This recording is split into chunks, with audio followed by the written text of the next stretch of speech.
about the minister's influence. Now, his camp is planning state congresses and a national convention. How much weight does it still hold in the party? I mean, if you look at it, the Makinde Mohammed Turaki's faction seem to be having an upper hand. What do you think? Now, Wike and co are issuing statements from Wike's residence in Abuja, while the Turaki faction are issuing statements from the PDP headquarters. So which party do you think is holding the fort now? It is not who is holding the fort that is the issue. Okay. The issue here, who is the authentic leadership? Which is more like holding the fort? Who? I'm asking you. That's so you can see that it's not.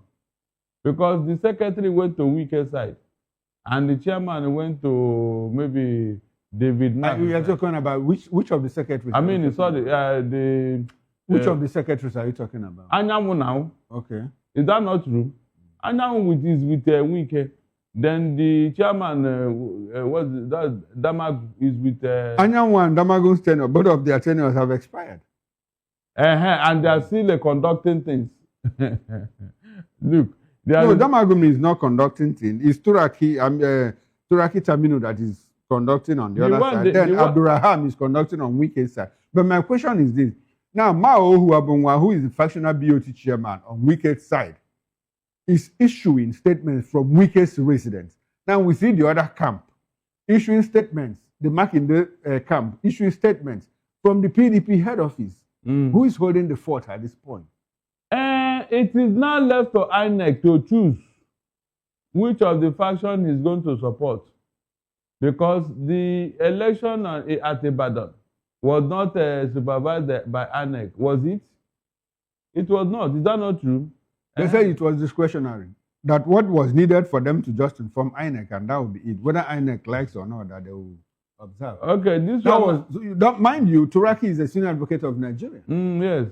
Is that what the electoral act says? That's what they say the electoral act says. Really? Yes. Okay. I have a president that has been set here.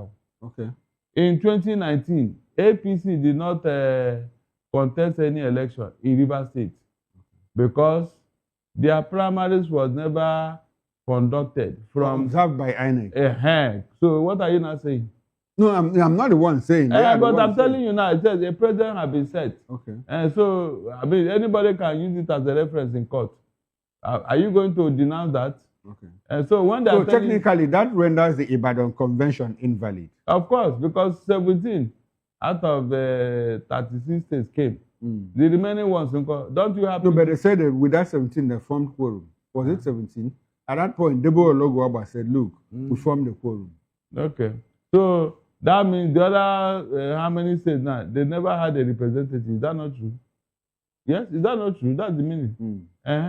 What does that tell you? Sir, you and I held this argument one time. If we are 20 and we need 14 to form a quorum, and we have 14 people that form that quorum, because the other 6 people didn't come, does it make that meeting invalid? Look, most times, the majority will have their way, while the minority will have their say. But in a things like this, the number that is left out is so much. It's almost at... It's not about the numbers. The argument was that, well, some people didn't come, but we formed quorum. That's the argument. And nobody has faulted it. No. You see, the number here, if you meet the conditions of INEC and the Electoral Act, we may begin to say, okay, but you violated in so many things. Exactly my point. So let's move out of the quorum thing. The quorum is not an issue. Yes, did you conduct your primary from local government stage before you came to national? Okay. Did you? The answer is no. You can't come to national. Now, Barrister, if the Wike faction conducts these congresses and the national convention and INEC supervises it and recognizes it, that will give them the legitimacy to act on behalf of PDP. INEC cannot, because how did the leadership that conducted the election, how did they come about? Barrister, are you not saying that the PDP, as far as we are concerned, there is no PDP or what? It has no leadership. Okay. Is it not obvious? When there are two leadership, baying on the same position, there's no leader there now.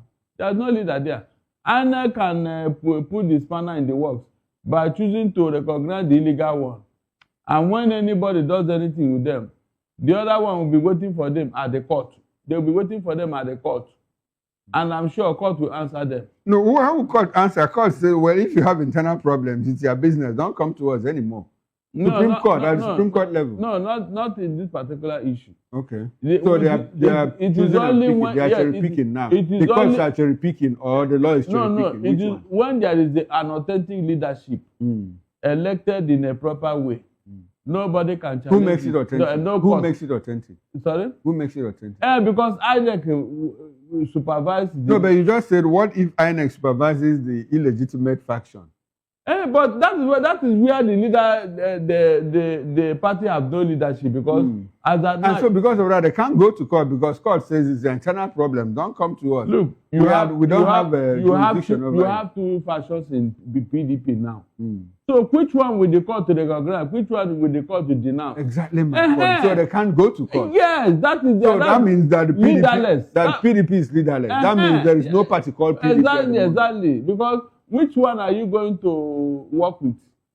No, tell me, which one? Barrister, we are out of time. Can we have your concluding thoughts in 30 seconds? Look, what I'm saying in essence is that what PDP allowed Wike to do has turned around to haunt all of them. Because they allowed Wike this privilege for too long. Over 2 years ago, when it's almost over 3 years, when he sabotaged them in Rivers State. And nobody had the balls to say, come, why did you work against us in Rivers State? Even when he came out and was very proud about it, nobody challenged him. You see why it is not good to delay. Now, after a lot of water had passed under the bridge, now that a lot of damage has been done, they now said, we expel you. What are you waiting for all this while? What are you waiting for? You can see now. Well, Barrister, they say never let that.